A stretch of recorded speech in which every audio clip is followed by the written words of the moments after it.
When I got to my son's wedding, he was already waiting for us at the church door. He looked straight at me and my wife and said, "I didn't invite you, Dad, Mum. The whole family decided you're not part of us anymore. Please, just leave." Mary squeezed my hand so hard I felt her fingers tremble, even though her face stayed calm. Something broke inside me, but I didn't let it show. She gave him a small, steady smile and answered softly, "All right, son, but don't forget to check your phone." Then she turned around with her back straight, and I followed her down those stone steps like a man twice my age. Eric had no idea, as he watched us walk away from the church that afternoon, that those simple words, "check your phone," were about to either destroy or save his whole life. When he finally opened that message, he would know what it feels like when your heart stops for a second, but your body keeps standing. That second is something neither of us will ever forget. Before we start, tell us from where you're listening, follow our page, and subscribe so you never miss a new story, the kind that shakes the heart, exposes injustice, and reminds us that dignity always finds its way home. Mary looked beautiful that day, 70 years old, and still carrying herself with the quiet elegance I fell in love with when we were 23. She had picked out a deep teal dress that had cost almost $700. A lot of money for us, even after all these years of work. We had always lived simply in a middle-class neighborhood in Houston, Texas. That morning she spent 3 hours at the salon, nails done, light makeup, her gray hair pulled into a neat, elegant bun. The stylist kept saying, "This is perfect for the groom's mother." Mary had been saving a small bottle of imported perfume for years, for a special occasion. And tell me, what could be more special than the church wedding of our only son? The church was in a wealthy part of town, the kind of place with big houses, perfect lawns, and cars that cost more than our first house. The building itself looked like something out of a movie. White flowers everywhere at the entrance, candles in tall glass cylinders, a red runner rolled all the way from the sidewalk to the front door. The guests started arriving in designer dresses and sharp suits, laughing, taking pictures with their phones, filming little videos for their social media. Mary watched it all with a nervous smile, pressing her old leather handbag close to her chest. The same bag that had belonged to her mother back when times were hard and every dollar mattered. Inside that bag, her phone kept vibrating, messages, calls. She refused to answer them. She knew exactly what was coming. When we started up the steps to the church, we finally saw him. Eric, my only child. He appeared suddenly in the doorway, a dark shape outlined against the light from inside. He looked different, thinner, tired. Deep shadows under his eyes. The dark grey suit he was wearing was clearly expensive, too expensive for the kind of life he'd always had, and I knew right away who had chosen it for him. Behind him, 2 security guards in black suits crossed their arms, as if Mary and I were some kind of threat, as if mother and father were dangerous words. "Dad," Eric began, but his voice cracked. He swallowed and looked away. Mary didn't say anything. She just waited. I watched both of them and felt my chest tighten. My heart was pounding so hard I could hear it in my ears, but I kept my face calm, like I had learned to do in the hardest years of my life. I didn't invite you to be here," he finally said. Silence dropped heavy between us. Some guests nearby noticed what was going on. Curious glances, whispered comments, phones lowered for a moment, then half raised again, ready to film any scene that might later turn into gossip. "The whole family decided," Eric went on, and it was like every word burned his mouth, "decided you're not part of us anymore. Please, Dad and Mum, just go." Every syllable went straight into my chest like a nail. But I didn't cry. Not there. Not in front of them. I looked past him, into the church. That's when I saw her. Vanessa, the bride. She stood near the aisle, her slim body outlined under a tight, perfectly white dress. I had seen that body more times than I wanted to. on public posts, selfies, stories. She watched us with a little smirk at the corner of her mouth, the smile of someone who thinks they've won. Mary took a deep breath. "All right, son," she said in that calm, firm voice that had carried me through 45 years of marriage. Then she added, "But don't forget to check your phone." Eric frowned, confused. He opened his mouth like he wanted to say something else, but Mary had already turned on her heel. I stayed right beside her. We went down the steps slowly, one at a time, heads held high. That's how Mary's mother had raised her, and how Mary had helped raise me too, in all the years we spent side by side. Dignity does not bow to anyone. Our Uber was waiting at the curb with the engine running. Mary got in first. I slid in beside her. As the car pulled away from that church full of flowers, lights, and the sun we barely recognized anymore, one single tear rolled down her cheek. But it wasn't a tear of defeat. It was the tear of someone who had just dropped a bomb. Because inside that phone, the one she had told him to check, was everything. Every lie, every manipulation, every dirty secret Vanessa had kept hidden for 2 years. And in about 10 minutes, when the automated message opened on his screen, the wedding he thought was the beginning of his new life would crumble like a sand castle. But to understand how we got to that moment, you have to go back. Back to the hospital room where I closed my eyes and thought I was leaving this world forever. Back to the day I asked my wife only one thing: protect our son, Mary, even if it's from himself. 2 years before the church doors closed in our faces, I was lying in a squeaky hospital bed in a public hospital in Houston. The smell of disinfectant stung my nose. The buzzing fluorescent lights above my head flickered with a cold, almost cruel brightness. Mary sat in that awful plastic chair that left marks on the back of her legs. She held my hand with a strength I didn't know she still had.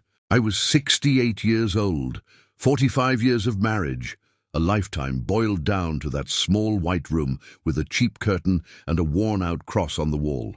Pancreatic cancer. That was the diagnosis, the kind doctors call silent, because by the time they find it, it's usually too late. I'd spent my life as a quiet, hard-working man, up at 5 every morning to open the small auto parts factory we'd built together, brick by brick, in an industrial park on the edge of the city. I handled the shop floor, machines, workers, shipments.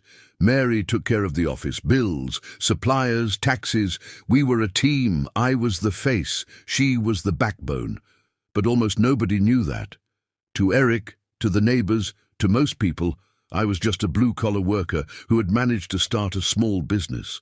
We lived in a modest one-story house, about 1,300 square feet, in a middle-class neighborhood. One used sedan, no luxury brands.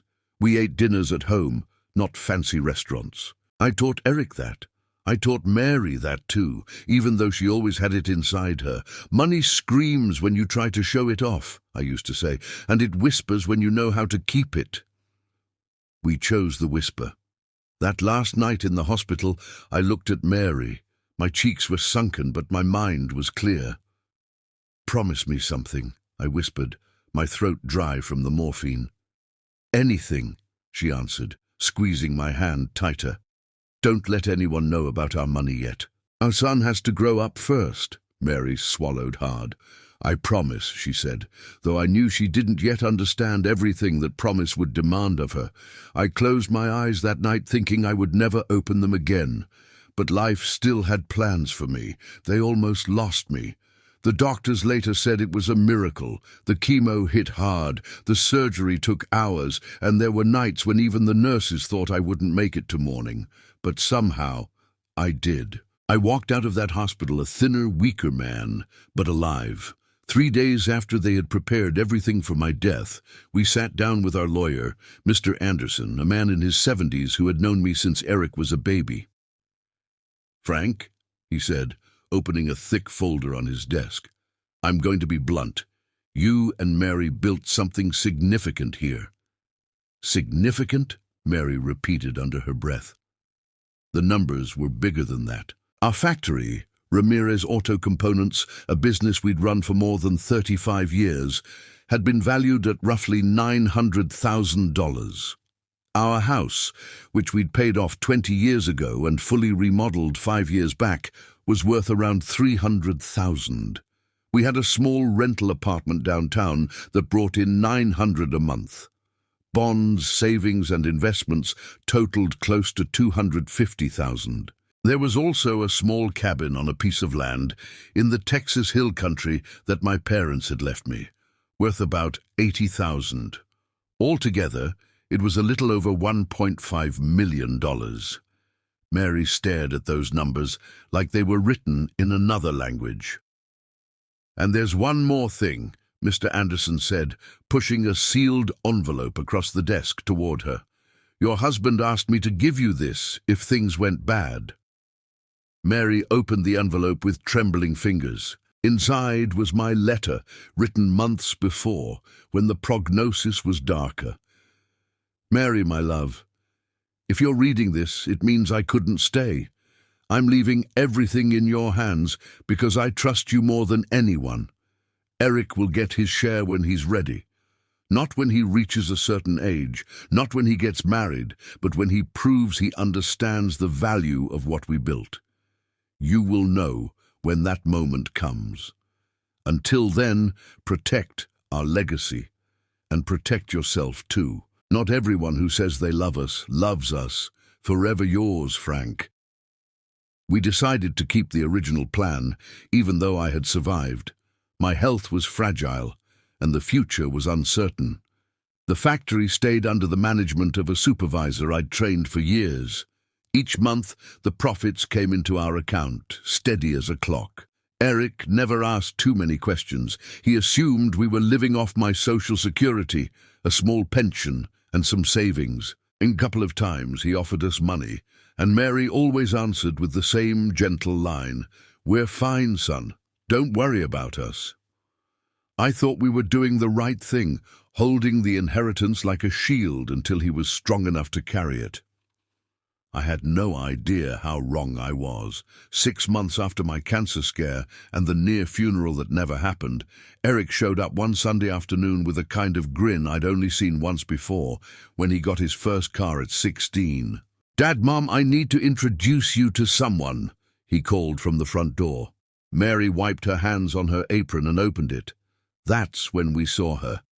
She was blonde, but not the kind you see naturally. The color was too bright, the roots a little dark. Her skin had that tanning bed tone, and she wore heels so high even our front steps looked dangerous. Tight dress, too tight for a quiet Sunday. She looked like she was about 30, long false nails painted red, heavy makeup, and eyes that moved fast, scanning everything. "Hi, future in-laws," she said in a high, practiced voice, sticking out a hand full of rings. "I'm Vanessa. So nice to finally meet you." Mary took her hand. It was cold, calculating. I watched my wife's face, and I knew. She had the same instinct I did.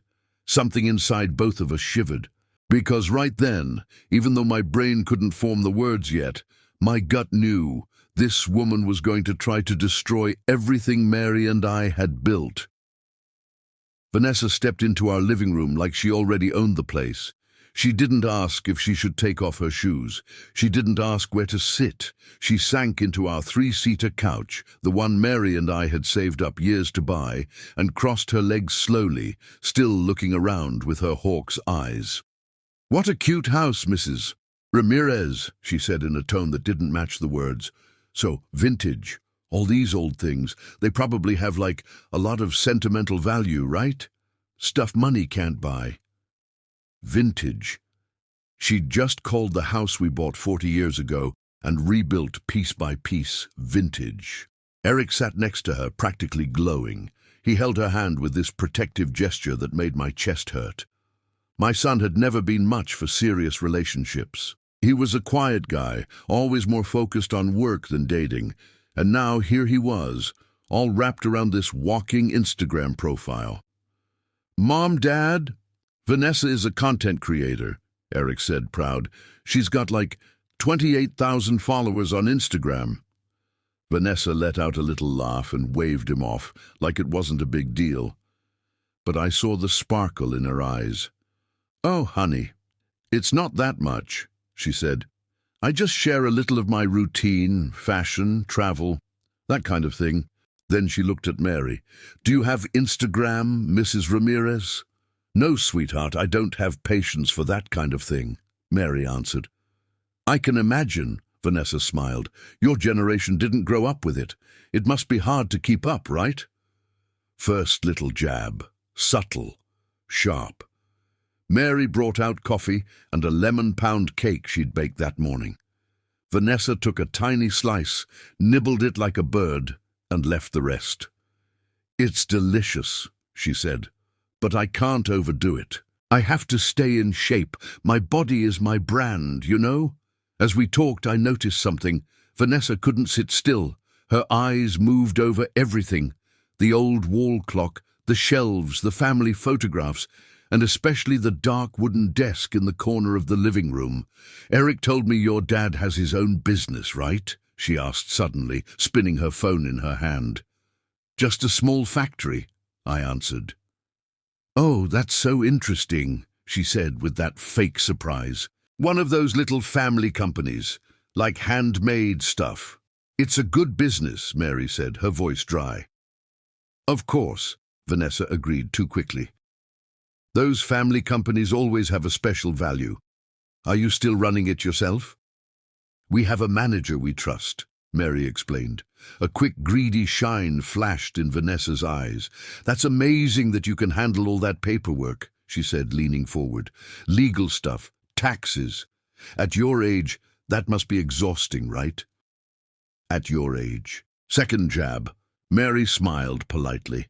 "We managed just fine." Vanessa got up and started walking around the living room, slowly, touching things with her fingertips. She stopped by the desk, ran her hand over it. "Do you mind if I look at this?" she asked. Before we could answer, she'd already opened the top drawer. "Oh, sorry," she said, closing it quickly. "I thought it was a picture frame or something. I'm so nosy." But I had seen her eyes. I'd seen the way she scanned the papers, bills, contracts, bank statements. Eric finally looked up from his phone. "Vanessa, babe, stop snooping through my parents' stuff," he said with a nervous little chuckle. "Sorry, Mrs. Ramirez," Vanessa said, hurrying back to the couch and grabbing his arm. "I just love houses with history, and this one has so much." The rest of the afternoon was more of the same. Questions wrapped in sugar. "Do you own this house? How long have you had the factory? Do you ever think of moving? Do you still drive that old car?" Compliments with poison in the middle. When they finally left, it was already dark. Eric hugged Mary at the door. "Do you like her, Mom?" he asked. Mary looked at Vanessa, already sitting in the car, checking something on her phone. "She seems interesting," was all she said. "I know it's all really fast." Eric smiled, that boyish smile that broke my heart. "But I think she's the right person, you know?" Mary squeezed his hand. "If you're happy, son, I'm happy too." She lied. That night, lying in bed staring at the ceiling, Mary spoke what I had been thinking but didn't dare say. "That woman doesn't love him." I turned my head. "You're sure?"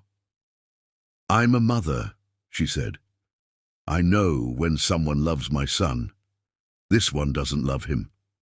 She loves something she saw here." She glanced toward the living room where the desk was. A number, a paper, a smell of money. I didn't sleep much that night. What we didn't know then was that Vanessa was already 3 steps ahead of us, and in less than 3 months she would make a request that would change everything between us and our son. 3 months after that first awkward Sunday, the phone rang on a Saturday at 7 in the morning. It was Eric. His voice shook, but not from sadness, from excitement. "Dad, I asked Vanessa to marry me, and she said yes."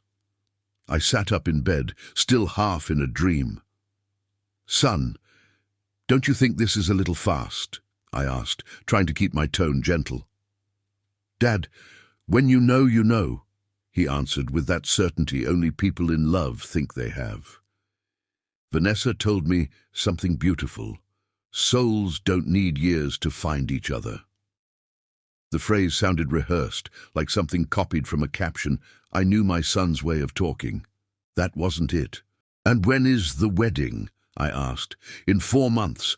Vanessa doesn't want to wait. She says she's wasted enough time in relationships that went nowhere.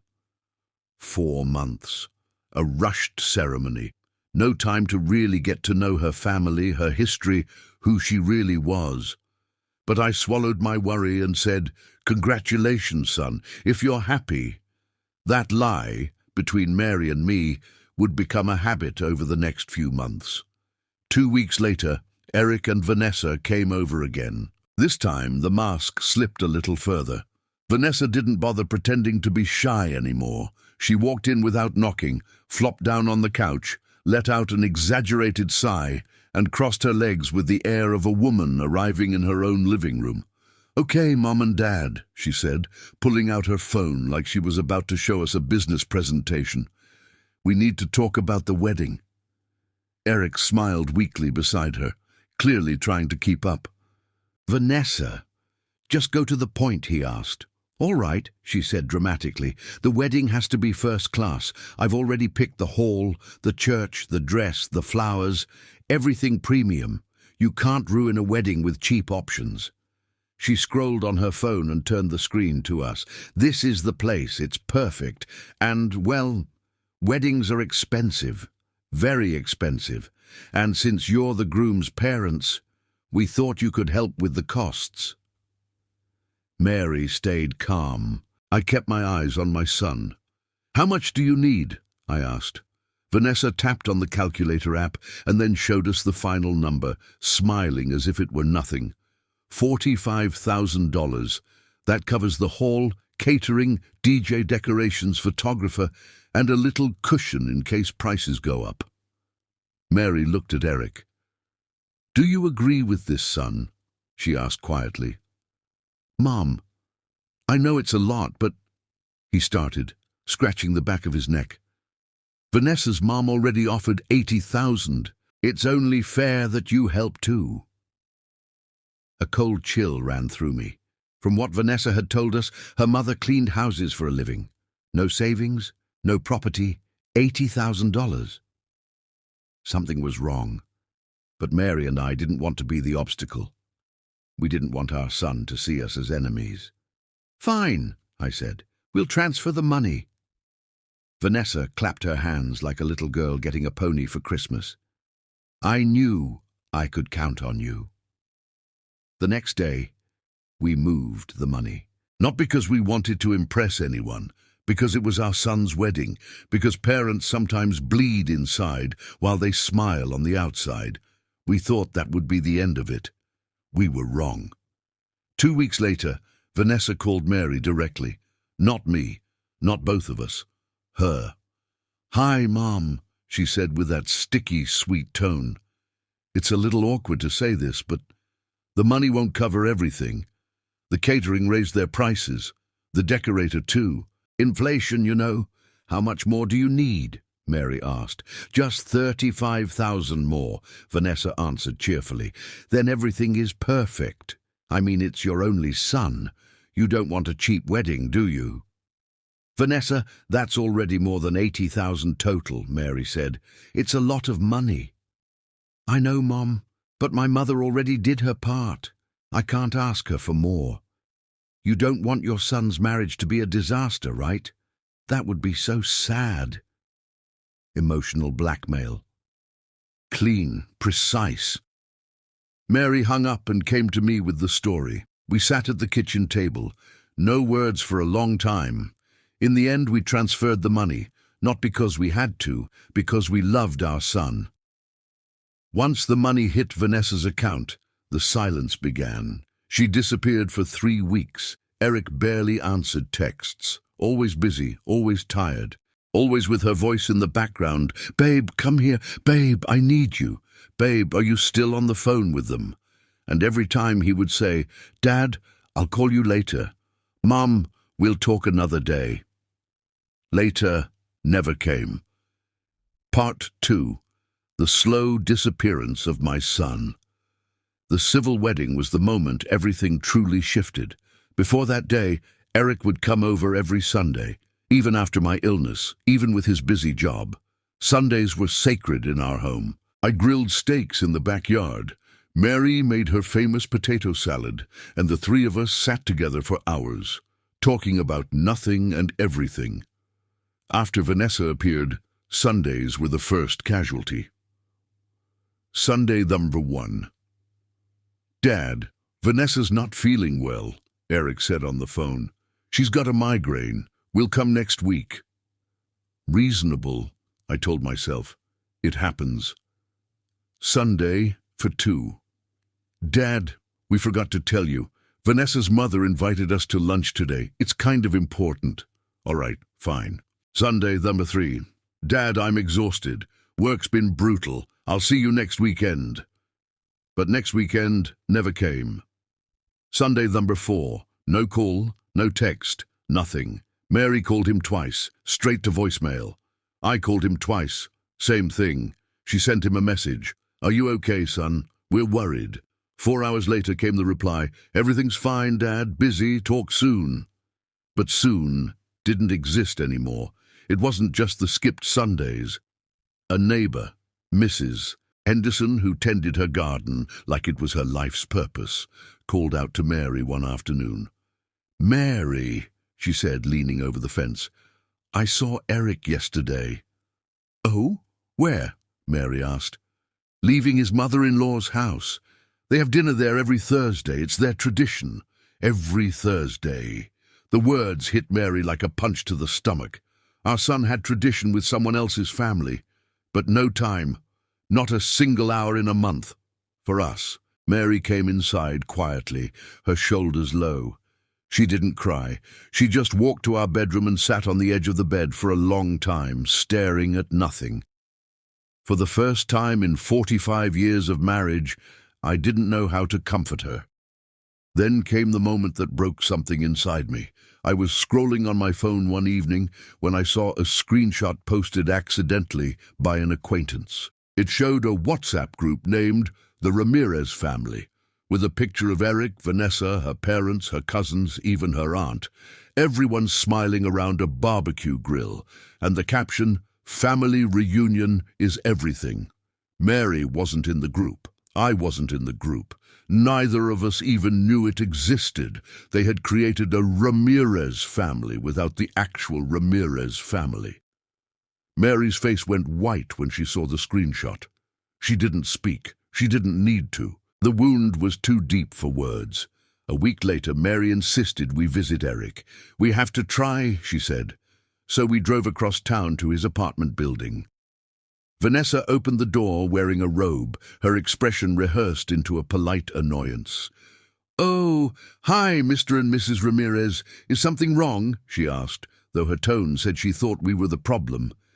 "I need to talk to my son," Mary said.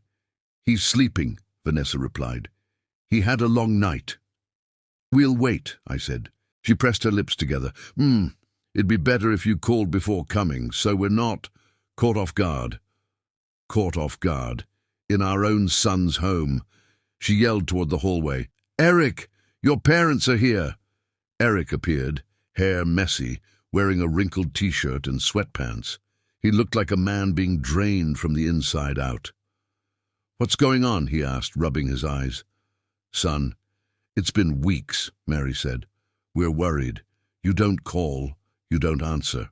What's happening?" Before he could answer, Vanessa crossed her arms and stepped beside him. "Eric, tell them you're busy. You have a life, responsibilities. You can't run to them every time they want attention." He looked at her and then at us. "Dad, Mom, I have my own family now," he said quietly. "I can't be everywhere. My own family, not us, not anymore." Mary swallowed her pain like a stone. "We understand, son," she said softly. "We just don't want you to forget us." No one's forgetting anybody, he muttered, avoiding our eyes. I'll call later.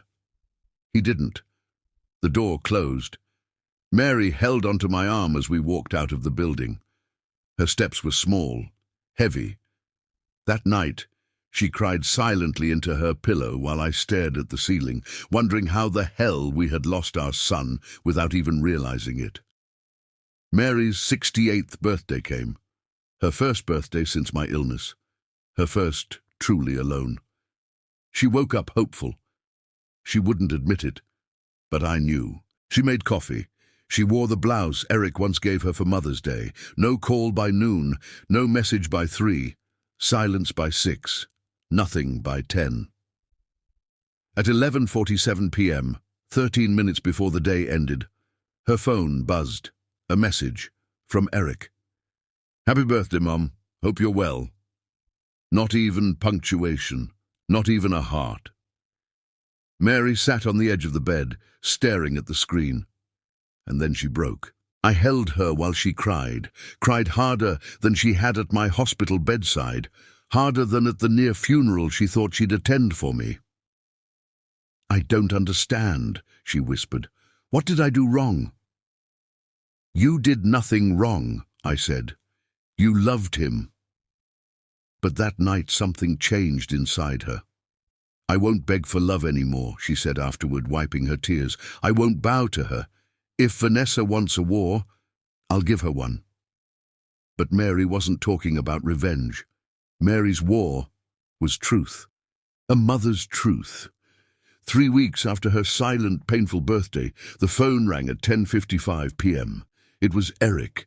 His voice sounded strange, excited, but fragile. Dad, Mum, I have incredible news. I looked at Mary. She already looked tense.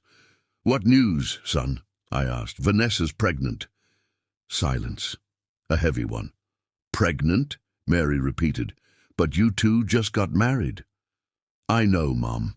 Isn't it amazing? We found out yesterday. You're going to be grandparents.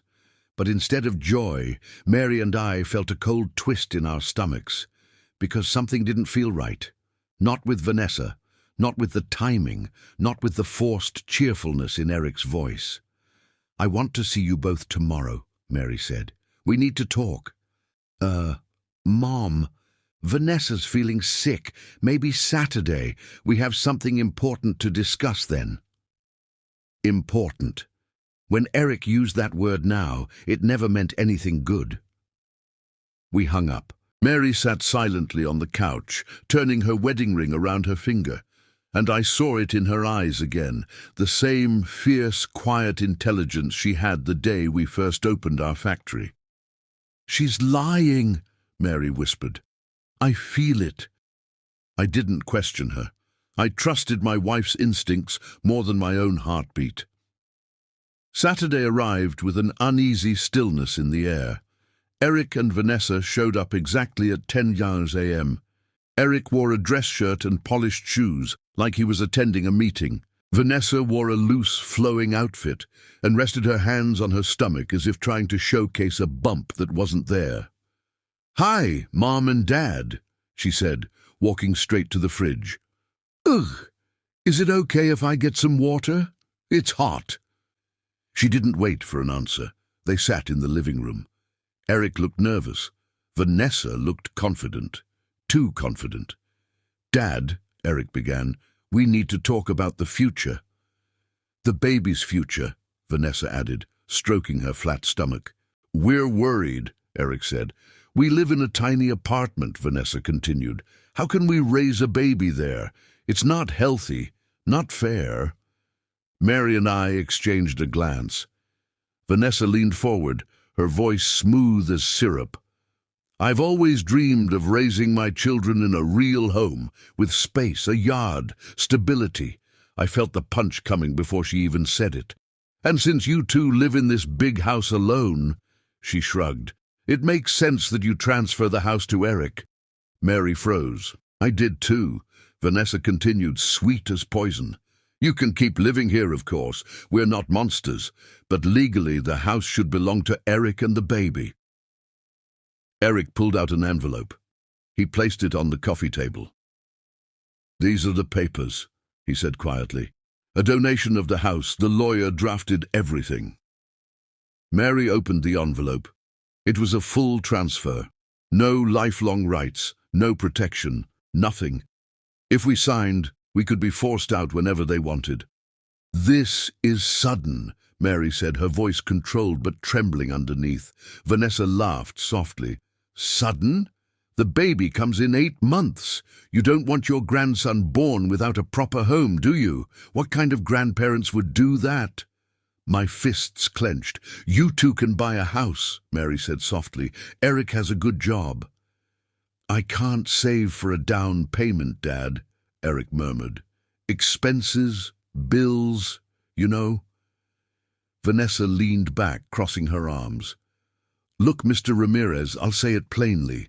You've lived your life, had your house, your marriage, your time. Now it's our time, the baby's time. You've lived your life, as if older meant disposable, as if we didn't matter anymore." Mary swallowed and asked, "And if we don't want to transfer the house?" The temperature in the room dropped. Eric flushed red. Vanessa's eyes sharpened. "Then I guess you don't care about your grandson," she said, "and I wouldn't feel comfortable bringing him here." "No, maybe it's time you think about what's best for us, not yourselves," Eric said, his voice low and tense, repeating words that clearly weren't his. Mary stood up. "I think you should leave," she whispered. "Fine," Vanessa said, grabbing her purse. "But don't say we didn't give you a chance." Eric hesitated at the door. "Dad, Mom, Go with your wife," Mary said gently. And he did. The door closed. Mary stared at the papers on the table. Then she whispered, "They planned this, step by step. She wants everything." I picked up my phone and dialed a number I'd memorized decades ago. "Mr. Anderson, I need help. It's urgent." "What happened?" "I need to protect my assets," I said, "and I need information about someone." "Who?" "Vanessa Carter." He inhaled sharply. "What do you want to know?" "Everything," I answered, "because Vanessa thought we were old. She thought we were weak. But parents are not weak. Parents are strategic. And when they wake up, the game changes. 3 days after Eric and Vanessa tried to take our house, Mr. Anderson, our lawyer for more than 40 years, called. "Frank," he said, his voice unusually heavy, "I found things. A lot of things. I think you and Mary should see this in person." "We'll be here," I told him. At 3 p.m. sharp that afternoon, he arrived at our home with a thick black folder under his arm. He didn't sit down right away. He took a slow breath, as if bracing himself. "Frank, Mary, what I'm about to show you isn't easy." Mary folded her hands in her lap, her wedding ring trembling slightly on her finger. "Show us everything," she said. He opened the folder.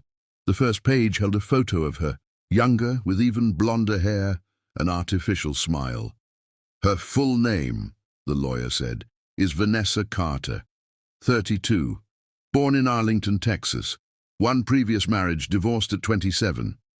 Mary tensed. "Her Instagram influence?" "It's fake," he said simply. "Most of her followers are bots, purchased." Of course, I felt the anger start to burn inside me, slow and deep. All her brand deals. Fake. She buys products, takes pictures, returns them for refunds. Mary closed her eyes, shaking her head. "She's drowning in debt," he continued. $130,000 in credit cards, loans, and unpaid service contracts. I felt my jaw clench. But the lawyer wasn't finished. "Oh, God," Mary whispered, as Mr. Anderson turned the page. 2 years ago," he said, "Vanessa was involved in a major fraud case. She convinced a widowed businessman that she was pregnant with his child." My chest tightened. "She requested money for prenatal care. He gave her $68,000 before discovering she used fake ultrasound images downloaded from online templates." I felt sick. She returned part of the money in exchange for him withdrawing the police report. Mary gripped the arm of her chair. "She's doing it again," she whispered. "She's doing it to Eric." The lawyer nodded grimly. "Frank, we also obtained access to cloud backups associated with Vanessa's phone." Mary's eyes widened. "How?" He raised a hand. "Better if you don't know the details. What matters is, we have the truth." He pressed play on a recording. Vanessa's voice filled our living room, sharp, mocking. "Eric's mom is hiding money. That old woman has way more than she claims. I saw her documents. We just have to pressure her." My stomach twisted. Then another voice, my son's, nervous, uncertain. "What if she doesn't give us anything, babe?" Vanessa laughed. "Then we go to plan B. Say she's losing her mind, Alzheimer's or something. Eric becomes her legal guardian. Boom! House, money, everything. You'll get it all." Mary gasped. I felt something inside me collapse. "Dear God," I whispered. "They were planning to declare us incompetent." Mr. Anderson nodded slowly. "She has done similar things before. You're not the first target, but with your assets," he sighed. "You were the biggest prize." He laid out photos next, clear, time-stamped.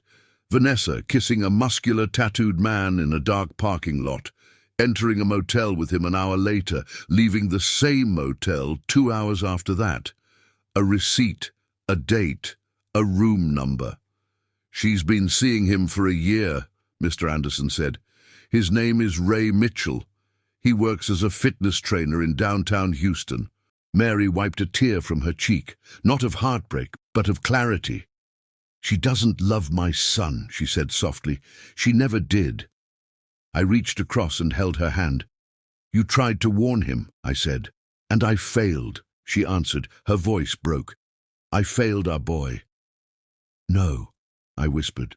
"No, Mary, you protected him the only way you could, by gathering the truth." Mr. Anderson pulled out a small envelope. "This," he said, "is from you, Frank. A letter you wrote when we prepared your will. You asked me to give it to Mary only if she were ever in danger, or if Eric was at risk of being destroyed." Mary looked at me with trembling eyes as she opened it. She read silently. Then she placed her hand over her mouth. I remembered every word I wrote. "Mary, if darkness ever clouds our son's life, remember this. Truth is light, and you are the guardian of that light. Do not fear acting when the moment comes.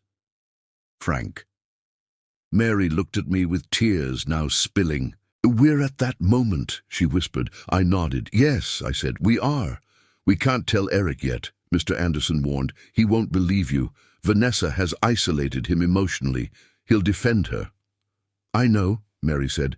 "He's lost inside her web." "Then what do we do?" I asked.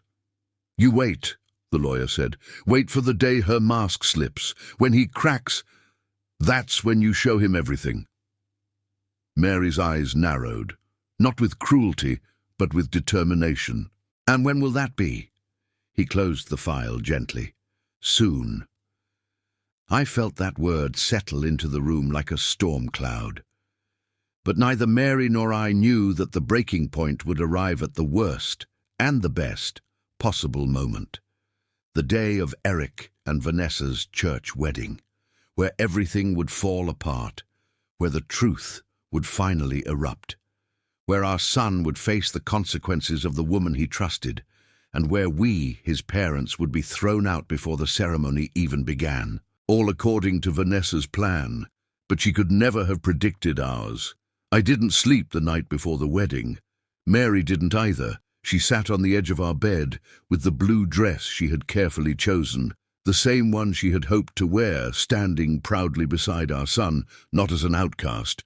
I ironed my suit in silence, not because I cared about looking polished, but because I wanted to show our son one thing, even if he rejected us: dignity.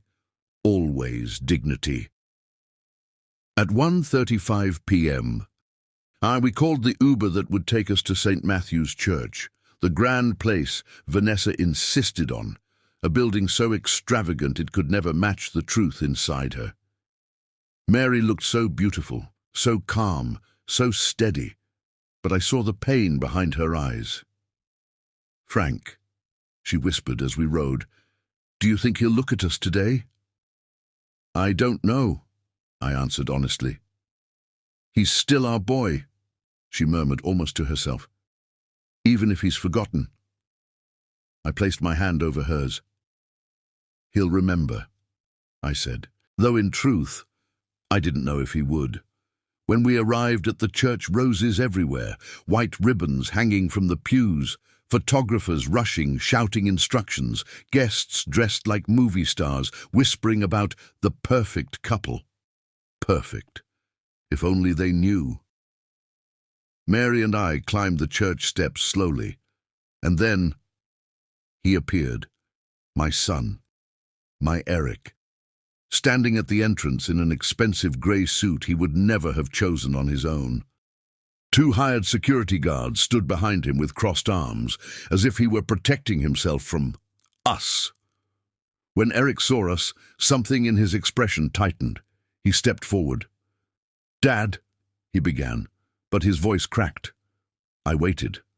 So did Mary. Eric swallowed hard and looked away, as if ashamed to meet our eyes. Then he said the words that split my heart in two. "Dad, Mum, I didn't invite you." Mary froze. I felt her hand slip from mine. "What do you mean?" I asked gently. He inhaled shakily. "Vanessa and I talked, and the family agreed. You're not part of this anymore. You're too controlling, too critical, too old-fashioned." His jaw tightened. "Dad, please, leave. Don't make a scene." Mary didn't flinch. She didn't beg. She only nodded once, with the dignity of a woman who has weathered storms larger than betrayal. "It's all right, Eric," she said softly, "but—" She held his gaze. "Don't forget to check your phone." Eric looked confused. What? Why? But Mary was already turning away, and I followed her, not because I accepted his decision, but because I trusted her plan. The message was scheduled. The truth was already ticking toward him. We descended the church steps slowly, side by side, 2 parents cast out of their son's life, yet holding a power that would soon shatter every lie surrounding him. Mary entered the car. She sat down, closed the door, and only then did a single tear fall down her cheek. Not of humiliation, not of defeat, but of release. Because in 10 minutes, at exactly 3:10 p.m., our son would receive every truth he refused to see. At 3:05 p.m., the priest asked everyone to silence their phones. Eric's vibrated anyway, once, twice, a 3rd time. Vanessa hissed at him, "Turn it off, Eric, Jesus!" But the notifications came faster, more urgent. A message forced itself onto the screen. "Urgent from Mom. Open immediately." People nearby glanced at him. Eric, embarrassed, slid his thumb across the screen, and everything began. The phone automatically opened the first video. Vanessa, in their apartment, laughing in the mirror, lifting her shirt, unstrapping a silicone belly, peeling it off piece by piece. "I'm so sick of this stupid thing," she said on the video, "but a couple more months and we're cashing in." Gasps filled the church. Eric went pale. The priest paused mid-sentence. Guests shifted uneasily. But the video kept going. Audio files auto-played next. Vanessa's voice. "Her husband owned a business. They've got money. I saw papers. We pressed the mum for the house. She'll crack." Then Eric's own voice from months earlier. "I don't know, babe. She's old. What if she can't handle it?" Then Vanessa, cold as ice. "If she refuses, we claim she's losing her memory, early dementia. Eric, you become her legal guardian. That house becomes ours. It's perfect." People covered their mouths. Some stood from their seats. The organist stopped playing. Vanessa's face drained of color. "Eric," she whispered, "stop." but he wasn't listening. He scrolled with shaking hands, displayed unmistakably on the screen. Vanessa kissing another man, meeting him at motels, holding hands in public, dates, times, receipts. The church erupted in whispers. Oh my God! She was cheating on him the whole time. Is he seeing this? Poor man. Eric's knees nearly buckled, and then Mary appeared on the screen. My wife, my partner of 50 years, the mother Eric had turned away. Her voice trembled but remained firm. Eric, if you're watching this, it's because I failed to protect you quietly. Your father left you a heritage, son. Money, property, a business, love. I kept it safe until you were ready. But that woman never loved you. She only loved what she thought she could take. Eric pressed a hand to his heart. Even after everything, I never stopped loving you. Not when you blocked us, not when you cut us out. Not today when you told us to walk away from your wedding. Mary's eyes softened on the screen. Whatever happens next, you are my son. I will never abandon you. Mom. The video ended, and the church fell into absolute silence. The priest, stunned, tried to continue. If anyone knows a reason why these two— I do, Eric shouted. His voice cracked through the church like thunder. Eric, don't you dare, Vanessa whispered, lunging to grab his arm, but he pulled away. You're not pregnant, he said, shaking. Show them. Lift your dress right now. The guests gasped. Are you insane? Vanessa yelled. Do it, he screamed, the betrayal finally hitting full force. Phones recorded, voices buzzed, the truth circled like wildfire. She refused. In that refusal, everything was answered. Eric raised the phone, showing the whole church the video of her removing the fake belly. Some people cried out, some stood, some whispered prayers. Vanessa panicked. You don't understand. This is all edited. This is your mother's fault. Your mother destroyed us. Eric pointed at the cheating photos. She destroyed nothing. You did. Vanessa tried to run. Eric grabbed the edge of her veil. It ripped. She stumbled, fell, got up and fled up the aisle, humiliated, makeup streaked, lies collapsing around her. The wedding was over. In 20 minutes, her empire of manipulation burned to ash. And Eric walked out of that church, pale, shaking, hollow. Where did he go? Home, to us. Mary and I had just sat down on the couch when the doorbell rang. Not a polite ring, but a frantic one. I opened the door, and there was my son, our boy. Eric fell to his knees on our porch. His hands covered his face. His whole body trembled. Dad, Dad, I'm so sorry, he sobbed. I ruined everything. I hurt you. I hurt Mum. I believed her. I almost had you declared incompetent. Oh, God! Mary rushed to him, falling to her knees beside him. She held him, rocked him, cried with him.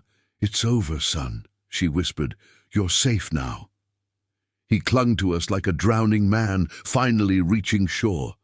I don't deserve your forgiveness, he cried, and I put my hand on the back of his head. Maybe not, I said gently, but you'll have it anyway. Because that's what parents do. We forgive, we stay, we love. Even when our hearts have been broken, Eric stayed on his knees for a long time, crying the kind of cry a man releases only once in his life. When the truth finally tears through the lies he built his world upon. I had never seen him break like that. Not when he lost his first job, not when he broke his arm in high school, not even when my father, his grandfather, passed away. This was different. This was the collapse of an illusion. Mary held him until his sobs quieted. I stood beside them, my hand on his shoulder, trying to steady a son who no longer felt like he had bones inside him. Finally, he looked up at us, eyes swollen, face pale. Mom, Dad, I don't know how to begin making this right. Mary wiped his cheek with her thumb, the same way she did when he was little. You already started, son, she said gently. You came home. He bowed his head, ashamed. Dad, You don't know the things I said, the things I almost did. I know enough, I answered. Enough to understand you weren't yourself. But I blocked you. I shut you out. I told you to leave my wedding. I believed her over you. Yes, I said quietly, you did. He winced at the truth, but then I added, and still, we're here. Something inside him broke again, but this time it wasn't despair. It was relief. He leaned his head against Mary's shoulder. Can I stay here tonight? He whispered. Mary kissed the top of his head. You stay as long as you need. Eric slept in his old room that night. The room with the faded posters, the old baseball trophies, the bookshelf Mary refused to empty even after he moved out. When Mary and I checked on him in the morning, he was curled up across the blankets like a child, not a grown man, not a groom abandoned, just our boy. He woke up slowly, eyes red but clearer. Mom, Dad, I think I need help. What kind? I asked gently. Therapy. I want to understand why I let her control everything. Why I pushed you both away. Why I believed someone who didn't love me. Mary nodded, tears in her eyes. We'll take you, she said softly. Every time, every session, you won't go through this alone. He looked at us with deep gratitude. I don't deserve either of you. But he was wrong. He deserved far more than the woman who tried to drain him dry. Vanessa disappears. For 3 weeks, there was silence. No calls, no messages, no threats. We assumed Vanessa was hiding, ashamed, furious, scrambling for her next target. Eric slowly rebuilt himself. He went to therapy. He helped me fix things around the house. He cooked with Mary in the evenings. He spoke honestly, openly, painfully. Every day, a little of the sun we raised came back. Every day, the fog left his eyes. And then, on a cold Thursday morning, it happened. 3 patrol cars pulled up outside Vanessa's apartment building. Neighbors watched from windows. Cameras recorded. Word spread fast. Is that Eric's fiancée? What did she do? I knew something was wrong with that girl. I heard she stole money. I heard she faked a pregnancy. The officers knocked loudly. Vanessa Carter, Houston Police Department, open the door. She tried to escape out the back. She didn't get far. They arrested her on the spot. Handcuffs, Miranda rights, the whole neighborhood watching. Charges included fraud, identity falsification, attempted financial exploitation, possession of forged medical documents, and intent to commit guardianship abuse. She screamed, she kicked, she begged, but the truth had already boxed her in. And Eric, broken as he had been, was now the primary witness. Eric received a call the same afternoon. Mr. Walker, we've detained Ms. Carter. Do you wish to press further charges? He looked at us, torn. I don't want revenge, he said. I just want this to end. Mary placed a hand on his arm. Consequences, she said softly. Not revenge. There's a difference. Eric nodded slowly. Then, yes, I'll cooperate fully. I saw something change in him then, a kind of maturity, a steadying of the heart. He wasn't the man she manipulated anymore. He wasn't the lost son who pushed us away. He was rebuilding, brick by brick. Months later, the court date arrived. Mary and I sat in the front row. Eric sat between us, hands clasped tightly, breathing deep. Vanessa entered the courtroom in an orange jumpsuit. Her hair was undone, her face hollow, her eyes wild. She saw Eric, and something venomous lit up inside her. "You ruined my life!" she screamed. The bailiffs restrained her. Eric didn't flinch. He didn't look away. He whispered, "No, you ruined your own." His voice didn't shake. Not once. I felt proud of him in a way I can't fully express. Vanessa was sentenced to 3.5 years in state prison, with no possibility of early release due to risk of repeated fraud. When the judge read the verdict, Eric exhaled a breath he had been holding for too long. "It's over," he said quietly. "It's really over." Mary took his hand, and I took the other. "Yes, son," I said. "Now you get to begin again." 2 days after the sentencing, Eric came to our room in the evening. He stood in the doorway like he used to as a little boy when he had a nightmare. "Mom, Dad," he whispered, voice trembling, "I need to know. Do you forgive me?" Mary went to him first, wrapping him in her arms. "I forgave you the moment you came home," she whispered. I put my hand on his back. "And I forgave you before that," I said. "You're our son. Nothing changes that." He cried again then, softer than before, but deeper, not the cry of despair, but of release. Months passed. Eric became himself again, not the version shaped by Vanessa, but the man he was always meant to be. He rebuilt his confidence. He began helping me at the business again. He took Mary out for lunch every Tuesday, just to talk. He found new strength in therapy, and one day he said, "Dad, Mom, I'm ready to love again, but the right way this time." I smiled. Mary's eyes filled with warm tears. "That's all we ever wanted for you," she said. A new beginning. Eric eventually met someone kind. Her name was Caroline, a steady, warm-hearted co-worker with 2 young daughters who adored him from day one. But that story comes later. For now, this is what matters. He came home. He healed. We healed. We became a family reborn, not because life spared us pain, but because we refused to let pain define us. 2 years passed after Vanessa's trial. 2 years of slow healing. 2 years of unexpected blessings. 2 years where I watched my son, the same boy who once collapsed on our doorstep in agony, become a man with steady hands and a clear heart. People say healing happens with time, but that's not quite true. Healing happens with choice. Eric chose to rise, chose to learn, chose to forgive himself, chose to let us walk beside him again. And Mary and I, we chose to never let him face the road alone again. It started simply. A woman named Caroline Reed, a financial manager who joined the family business after the restructuring. She was kind, calm, not flashy, not dramatic. The first time she came to our house, she brought a casserole. "I didn't know what you liked," she said shyly. "So I made something simple." Mary warmed to her immediately, and I saw something in Eric I hadn't seen in years. A gentleness, a shyness, a spark. They talked softly in the kitchen for almost an hour, while Mary and I pretended not to watch. "She's good for him," Mary whispered to me after they left. "She's good, period," I answered. And that mattered more than anything. Caroline had 2 daughters from a previous marriage.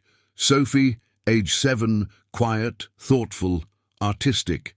Emma, age 9, energetic, loud, a girl who filled the room with her laughter. The first time they met us, Emma plopped onto our couch like she'd lived there forever. "This house smells like cookies," she declared. Sophie nodded gravely in agreement.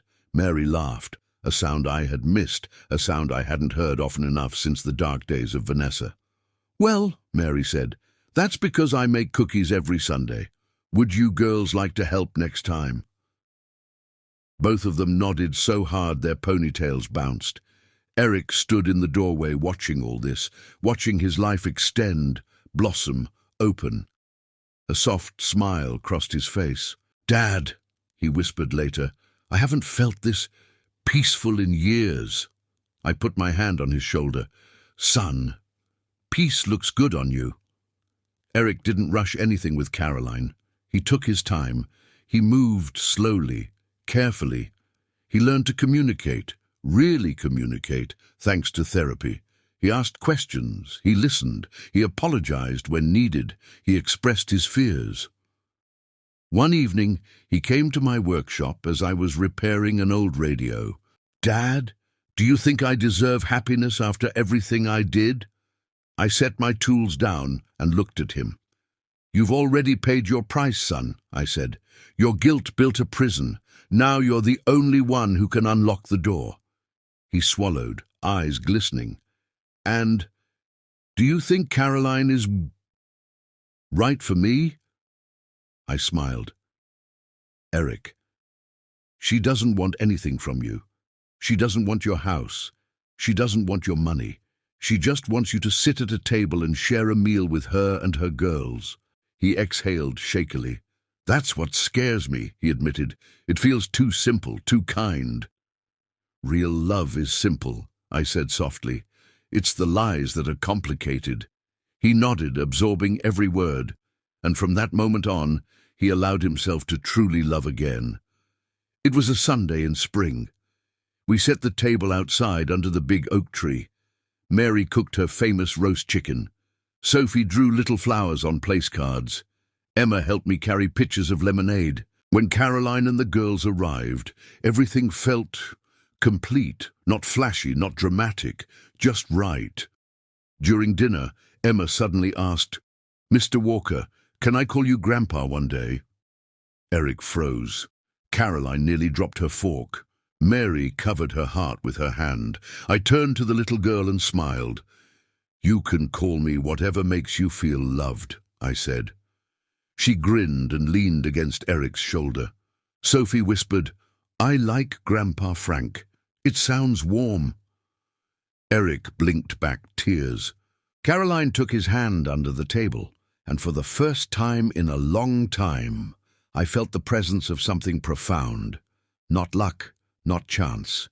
Grace. The quiet grace of life giving back what it once took. 3 years after Vanessa's sentencing, I pulled up to the factory one morning and saw a brand new sign hanging above the entrance. Walker and Son Est. 1989. Eric was standing underneath it, hands in his pockets. "Do you like it?" he asked shyly. I stared at the sign for a long moment. "It's perfect," I said finally. He smiled, a real deep smile I hadn't seen since he was a boy. "This is your legacy, Dad," he murmured. "I'm just helping carry it." "No, son," I corrected gently. "This is our legacy." And for the first time, he believed me. 2 weeks later, Eric came to our living room holding an envelope. "Mom, Dad, this arrived from the prison." Mary stiffened. "From Vanessa." He nodded. "She's asking me to forgive her," he said quietly. "She says she wants a reduced sentence." "What will you do?" I asked. He took a deep breath. "I'll forgive her," he said. "But I won't ask the court to let her out early." Mary looked relieved. "That's wise, son." Eric folded the letter and placed it in the trash. "I don't want her in my heart," he said. "Just not in my future." And with that, he finally let go of the last piece of that old life. One evening, Mary and I sat outside watching the sunset while Eric played catch with Sophie and Emma in the yard. Caroline laughed nearby, preparing dinner in the kitchen. The air smelled like grass and grilled chicken. The neighborhood quieted as the lights softened.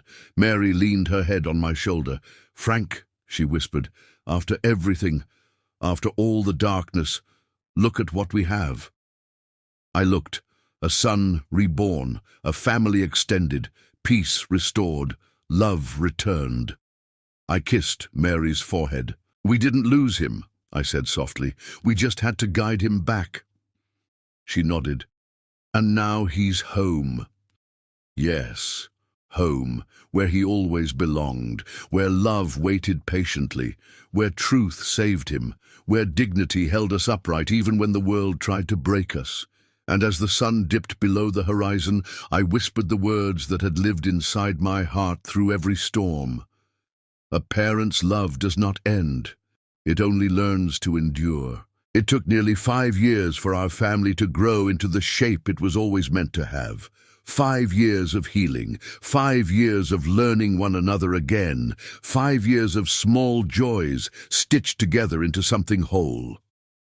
If I look back now, it feels almost impossible that we survived the darkness we went through, But we did, and what came after was gentler than anything I had ever dreamed for my son.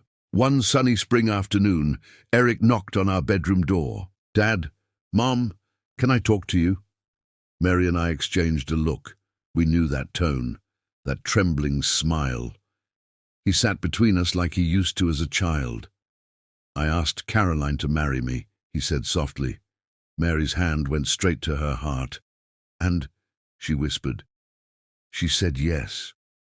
His eyes were bright, not with nervousness, not with fear, but with the peace of a man who finally knew what love was supposed to feel like.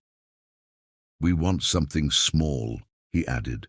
"Just the girls, and you two, and a simple ceremony." Mary's eyes filled with tears. "Simple," she whispered. "That's all we ever needed." I squeezed his shoulder. "I'm proud of you, son."